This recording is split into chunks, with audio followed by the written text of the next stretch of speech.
So every morning, the first thing that I do before I start anything else is I write a message to my members in my membership.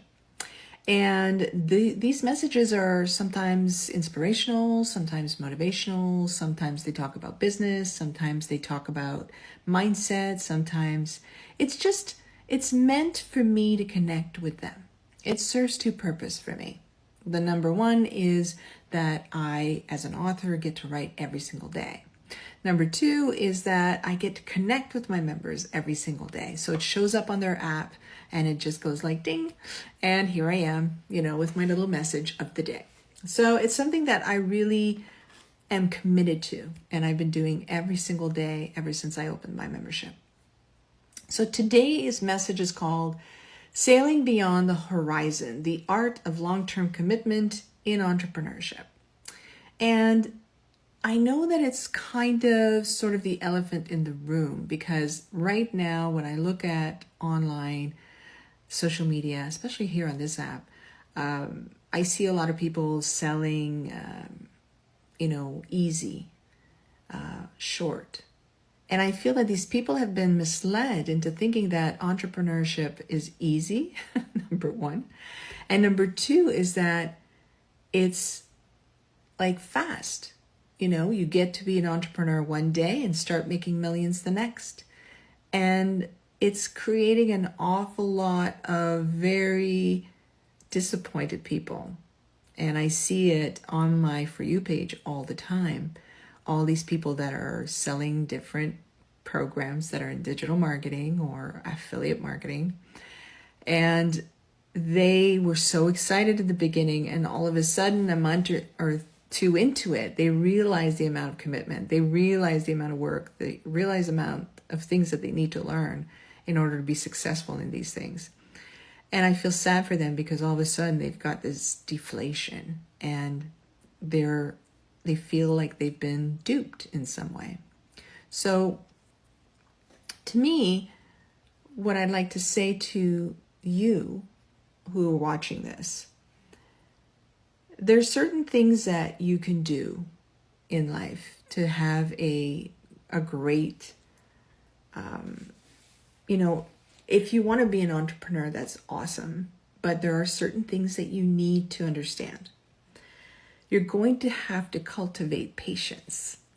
Rome wasn't built in a day, and your business certainly won't be built in a day.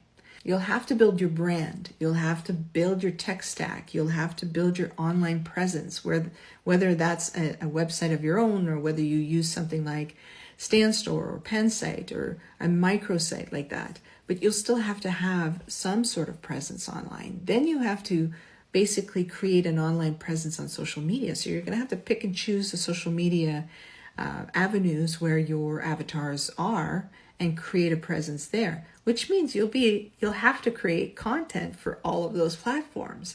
So take a minute and breathe it in that it's going to be a lot of work. Now, does it get easy at one point? Yes, it does. But for the beginning, depending on the knowledge base or the experience that you have, it can be a huge undertaking. And for you to be told that it's going to be easy peasy and fast is, I'm sad to say, but it's a lie. It's basically a lie. And I'm sorry if you are part of that. The second thing is that you're going to have to embrace flexibility. You're going to have to be flexible in the way that you do things.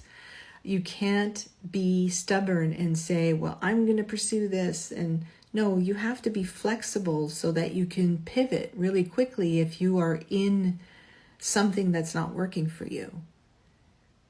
In entrepreneurship, it's the only place where I actually tell people quit while you're ahead.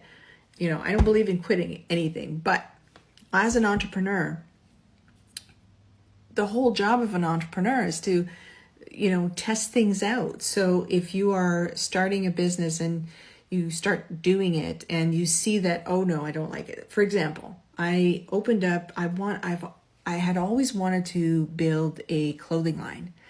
So I took advantage of a 2-year blip that I had, and I went all in with print on demand. And I created this beautiful boutique, this beautiful line. I did all my clothing. It was gorgeous. It was awesome. It was the most creative business I've ever been in. And it was the most enjoyable in so many ways for my creative essence. But administratively, it was a nightmare because customized clothing and wear, you have a lot of people going, well, I don't like it, or it doesn't fit me right, and then there's all these returns and all this administrative nightmare things that you need to do. So it was not a passive type of business. And I soon learned that it was not what I wanted to do. Even though I had invested so much of my time, so much money into developing the business brand, and I had created this beautiful website called Rebelicious, and it was really cool. Like, the whole thing was amazing. But I let it go, and I let it go quickly. It was like, okay, done. Not because I wanted to quit, but I knew that it wasn't what I wanted. I knew that there was no point in going further because it wasn't my goal. My goal was to build multiple streams of passive income. That was not passive by any means. It was a good business, but it wasn't passive, which meant I would have had to put a lot of time and effort into that business. And I wasn't willing to do that. So I cut the cords and I sold the business and I moved on to something else. So as an entrepreneur, you're going to try different things, and you're going to have to understand that if it's not what you want, you're going to have to cut the cord real quick. And it's not you being a quitter. It's you being smart, that you know you have a certain amount of time allotted to your dream and your goal, and you cannot waste it along the way. So if you fall into something that took your time, didn't turn out what you wanted to, move it. Move to something else. And then you have to align with your purpose. That's part of it. You have to find out what really aligns with who you are and what your purpose in life is. For me, it was coaching.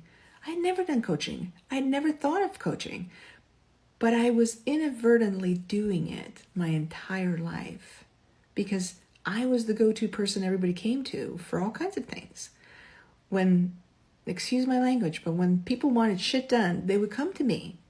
And, Claude, how do I do this? Claude, how do I set this up? Claude, how do I get this done? And I would get it done for them, and I would teach them, and I would train them, and I would give them a plan, and which is basically what I'm doing now. So I was aligning with my purpose along the way, but it didn't register until I really thought, okay, well, I can do so much more good doing this than everything else put together. Because this way, I can align with my purpose of helping others. I can align with my purpose of transforming other people's lives, like I've transformed my life. I went from powerless to powerful. And I want to teach that to other people. And that is valuable. So that's aligned with my purpose. So all these other things that I was doing, even though it was making me money, it wasn't aligning with my purpose. So it was just a matter of time until that wasn't going to work anymore. So that's a big thing. So if that's where you are, and if this is the type of content that, resonates with you, follow, like, and share. And give some thought in joining my community where I can actually help you achieve what you're setting out to do. I'd love to do that for you.